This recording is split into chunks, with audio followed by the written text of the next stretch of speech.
ବର୍ତ୍ତମାନର ବଡ଼ ଖବର ଭିଜିଲାନ୍ସ ହାତରେ ଧରାପଡ଼ିଲେ କଳାହାଣ୍ଡି ଜିଲ୍ଲା ଜୁନାଗଡ଼ ଥାନାର ଏଏସ୍ଆଇ ମୁକୁନ୍ଦ ଖେମୁଣ୍ଡୁ।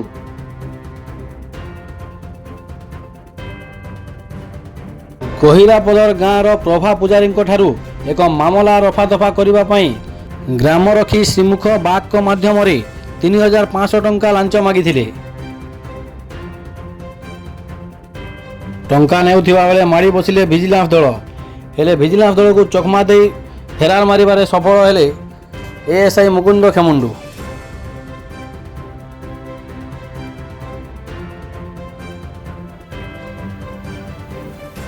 ଭିଜିଲାନ୍ସ ବିଭାଗ 3500 ଟଙ୍କାକୁ ଜବତ କରିଥିବା ବେଳେ ଗ୍ରାମରକ୍ଷୀକୁ ଅଟକ ରଖିବା ସହିତ ଏଏସ୍ଆଇଙ୍କୁ ଧରିବା ପାଇଁ ଉଦ୍ୟମ ଜାରି ରଖିଛି।